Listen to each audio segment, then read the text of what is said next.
closet, y'all. So I'm getting super excited meeting here with you guys every week, because I feel like just more and more stuff pops up in my head, and I be like, ooh, what can I tell them this week? I'm very excited for the people who keep tuning in each week and, you know, really supporting this channel and supporting me and showing me that I know there is a need for this, and who can I help? So that's really the goal. So y'all know the goal of the Love Closet is to come here looking at one way and leaving with a completely different changed mindset. We want to leave knowing, hey, I learned something today, or if I didn't learn something, she did kind of tilt me to think, let me just think about this. You know, because a lot of people are stubborn. If you like me, you know, you're just not going to listen to everything that you first hear. But I'm going to tell you, the stuff that I'm bringing you is from experience.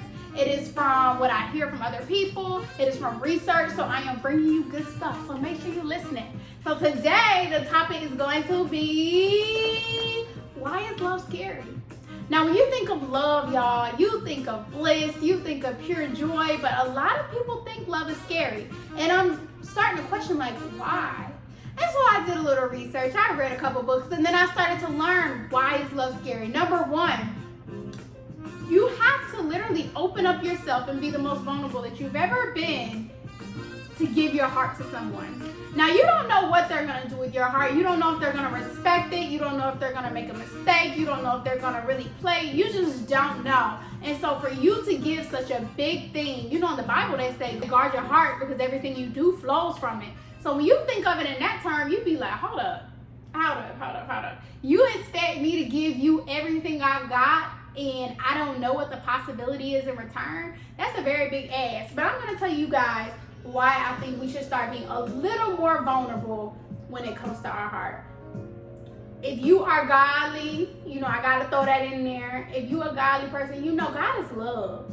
And so when you look at stuff, never go into it thinking the worst, or never go into it thinking, what could this person hurt me with, or what could this person do? Because I'm going to tell you, if that's the negative connotation that you take into the relationship, it's always going to have something in the back of your head. Now, I'm not telling you ignore the red flags. You see when a person's good. You see when a person's bad. You could feel that. But if you feel something genuine from someone and you keep moving forward to them, I'm telling you, just be vulnerable. And that's a really hard thing to do, but it's going to help. And so I think more of us need to be more vulnerable, and that would make love less scary. Don't be scared to tell what you're scared of. Don't be afraid to talk about your fears. Even if that isn't your person, this is helping you grow. This is helping you show yourself and bring to the front, like, hey, listen, I have these problems that I need to work on, but I'm not gonna let them hold me back. I'm not scared to tell John. I'm not scared to tell Tina. I'm not scared to tell Jimmy, and I ain't scared to tell Jan. I don't care who knows what I have going on, because every time I put this out in the universe, this literally helps me heal bit by bit. So I want you guys to be very aware of not letting love be scary because you're scared to show yourself and who you are. Be proud of who you are. Be proud to embrace what you become and where you come from. And that is always going to make for a better relationship, a better marriage, and just really an overall better you. So then I started thinking, I was like, well, what else besides your heart, girl, that make you scared? Like, what makes you scared? I think trust metric. What is trust metric, girl? So when someone, anyone, this could be your parents, this could be your spouse, this could be somebody you're talking to, your best friend, whoever, when they make you feel betrayed in any way, your trust metric is off. Someone has wronged you in your mind, and it doesn't matter what the feelings that they feel of the situation. It matters what you feel, what you perceive from it. When that has been broken or messed up, and you feel like so-and-so betrayed me in this way, and so I can't trust people because of this. Or you have hurt me, and I can't trust you because of that. We're at a crossroads. So when your trust metric is broken, you have one of two options. You can really dive deep, and you can say, hey, listen, what can I do to make myself overcome the things that I've been through? What are some things that I can work on to help me build back up this trust that I've lost or that I lack from whatever may have happened to me? And so if you cannot build it back up, we have a problem within yourself, and really the relationship may not go forward because now you cannot overcome something that's been presented to you. And I'm not telling you whether it's big or whether it's small, you know, that's not for me to determine. Every single person that hurts you or wrongs you deserves forgiveness. Why? It's not for them, it's for you. When you forgive somebody, that lets the weight off of your shoulders. That helps you open up and become pure again. That really makes you like an incredible person, really. I'm gonna go ahead and be honest with you. You'd be really incredible. But you can never let that trust metric or that broken trust metric not heal and think that any relationship or anything that you try to enter into is gonna work, because it's just not. But how can you expect someone to treat your heart right and really guard it if you can't even really be yourself 100%? So I want you to think about that. I'm gonna leave that with you. You think about that. So then I kept going on and I was like, what makes love scary? What makes love scary? That's just not enough. Options. Now, I know you like, girl, what you talking about? So when people have too many options, that's scary. And in the day of social media, we got plenty of options. We literally have endless amount of options. It doesn't matter if you're ugly. It doesn't matter if you're cute. It doesn't matter if you're evil. It doesn't matter if you're good. It doesn't matter if you go to church every day or whether you sin daily. It doesn't matter. You have options. So how are we going to fix that? Because that's not going away. The world is only advancing and moving at a faster pace than what we ever imagined. I'm going to tell you how you do it. You take those options that you have after you've been done dating, because if you remember last episode, we talked about dating. If you're dating, you go out there and you have fun. You do what you want to do. You date however many people you want to. But when we decide to settle down and really hone in on the relationship and start working towards something greater, I want you guys to take all of those options that you were offering other people and put it into this one person. Really invest everything you have into this one person and see if your relationship doesn't, tighten up, get a little better. And I'm gonna explain why. I'm gonna talk about John. Okay, so John was dating 3 people. John was dating Tina, because I like the name Tina, I don't know why. John was dating Tina, John was dating Amber, and John was dating Denise. Oh yeah, I like how I did that. So John was dating all 3 of these people. All 3 of these people required something different.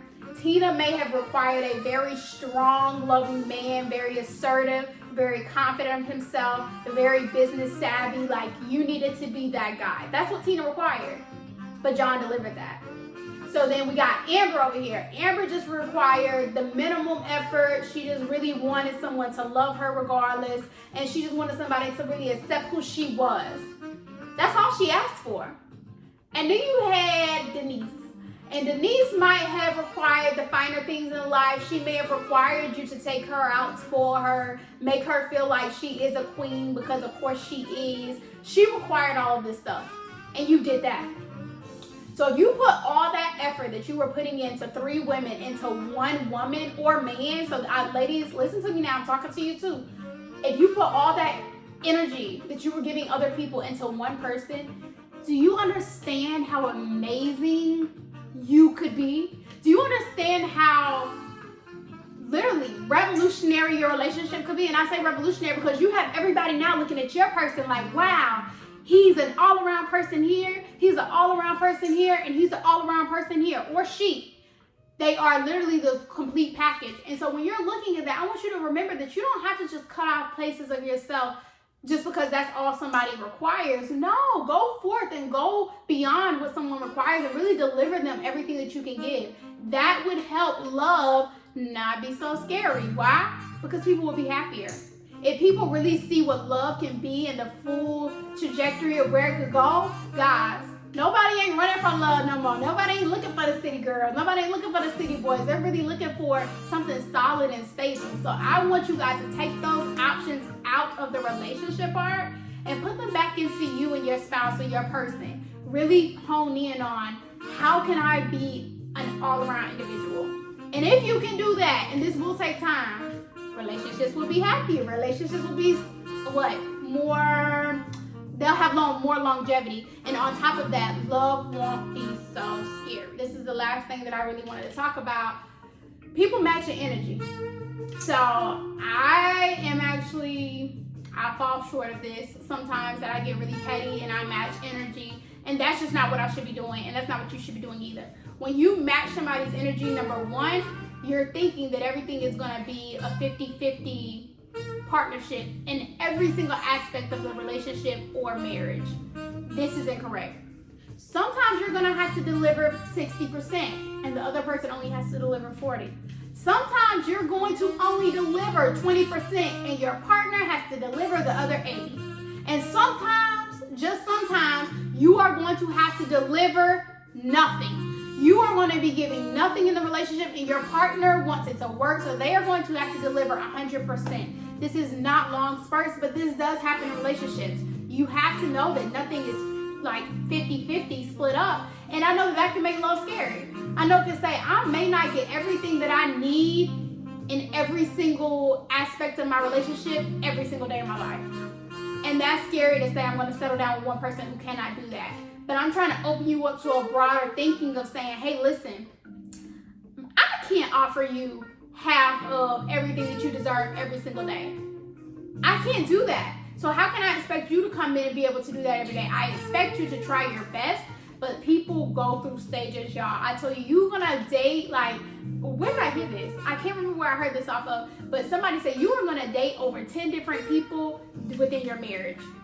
The person who you marry will not be the person who you are married to 10 years from now. And so you're gonna have to learn how to adapt and adjust to where you're going and how to, make things work with this person if this is really your person.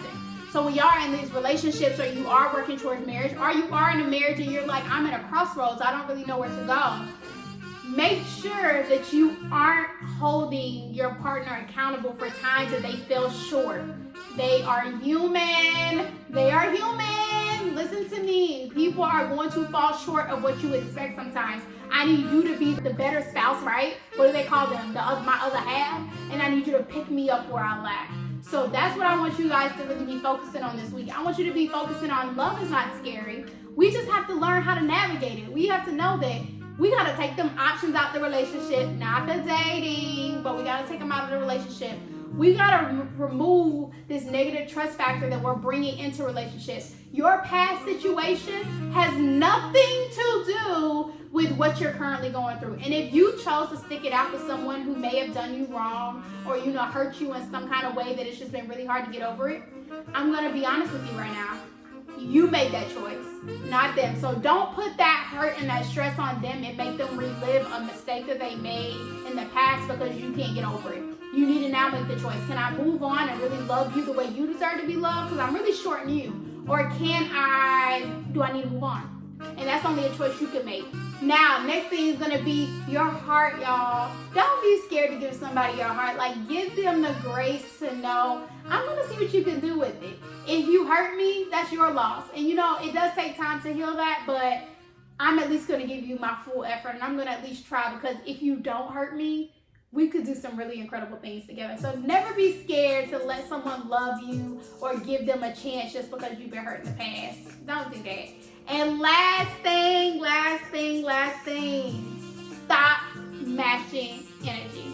Listen, in your relationship, I don't want you matching energy. What I want you to do, or in your marriage, if you have a time, and I know it's gonna come up, that your spouse you feel is only giving 20%, or you feel like they're only giving 40%, or it's the shoes on the other foot and you're only giving 30%, right?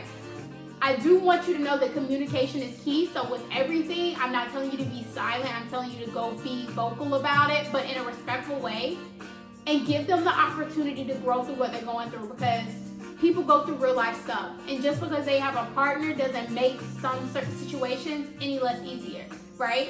So I want you guys to really take that in and say, you know what? I chose to be your person. When you can only give me 20, I'm gonna give you that 80, because when I can only give you 30, I expect you to pick up my 70. And that's how the relationship works. Y'all see that balance beam? It will never be like this. But if y'all start learning how to work it out, I swear to God, it's gonna feel like this all the time. Because you're gonna be like, you know what?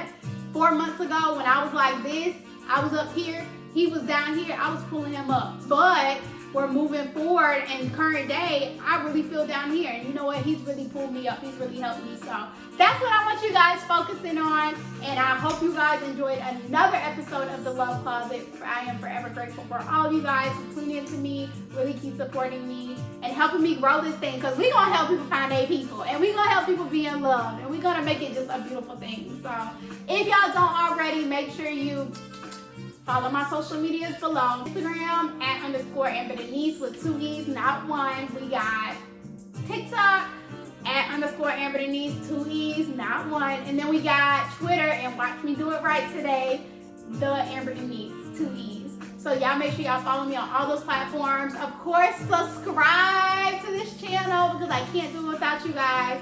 But let's keep growing this thing, and let's really try to make love a more beautiful thing. I think more people need it, and we're gonna find out how to get it. So that's it for today, and y'all have a great day. Love y'all. Bye. If you enjoyed this video, please like, comment, subscribe, and we'll be back soon.